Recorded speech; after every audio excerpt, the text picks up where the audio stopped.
Bonsoir David Dahan, vous êtes Bonsoir. l'avocat de l'Observatoire des Juifs réfugiés des pays arabes. Heureux de vous accueillir dans SAS Débat. Alors une première question très simple. Pouvez-vous présenter cet observatoire en quelques mots à nos téléspectateurs? Alors, en quelques mots, c'est une association qu'on a créée et que je préside et qui a pour objectif de faire reconnaître d'un point de vue politique et judiciaire l'exil forcé des Juifs des pays arabes, le déracinement qu'on appelle Akira en hébreu. Donc c'est notre objectif, on a déjà obtenu une première victoire et on va continuer sur notre lancée. Et vous avez organisé un événement hier à Paris, est-ce que vous pouvez nous en dire plus? Oui, alors le 30 novembre, en fait, c'est la journée internationale des Juifs réfugiés des pays arabes qui a été fixée à l'initiative de l'État d'Israël. C'est une journée spéciale parce que moi-même, je suis fils de réfugiés, c'est comme ça que je me définis en tout cas. Et donc, c'était l'occasion, en fait, de faire connaître notre exil d'abord aux Juifs. Il y a beaucoup de Juifs qui connaissent très mal leur histoire et aussi aux non-juifs. Et donc, on avait fixé cela à la rue des Rosiers, qui est un gros point de passage.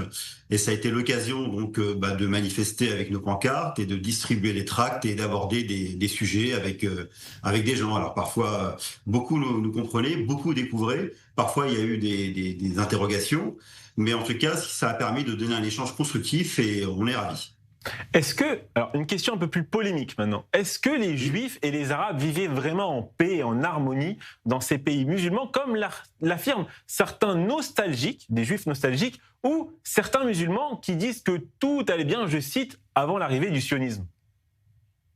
Alors, quand on parle d'arabe, d'abord, c'est un raccourci. Parce qu'il y a en réalité peu d'Arabes. La majorité, par exemple, des Maghrébins sont d'abord des Berbères, sont de culture punique, et ont ensuite été arabisés. Donc ils sont de culture arabe, ça c'est vrai.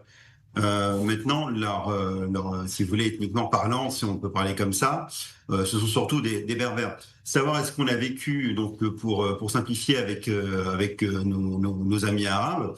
Alors sur une période de 1400 ans, il y a eu des hauts et des bas. Évidemment, il y a eu des périodes heureuses, ça s'est très bien passé. Il y a eu des périodes moins heureuses. On a quand même été dhimmi pendant près de 1400 ans. Donc dhimmi, c'est un statut qui est un statut de diminué, un statut infamant. Mais parfois, ce statut était tantôt appliqué avec rigueur, tantôt pas trop de rigueur. Et puis les Ottomans l'ont aussi aboli en 1856. Alors ça n'a pas été aboli uniformément dans le monde musulman, enfin dans le lieu de ressort de l'Empire ottoman. Mais en tout cas, ça a permis une première évolution. Donc voilà, pour répondre à votre question, il y a eu des hauts et des bas, mais nous, ce qui nous intéresse plus particulièrement, c'est le crime contre l'humanité qu'ont pu commettre les différents États arabes dès les années 30 et jusqu'en 1992.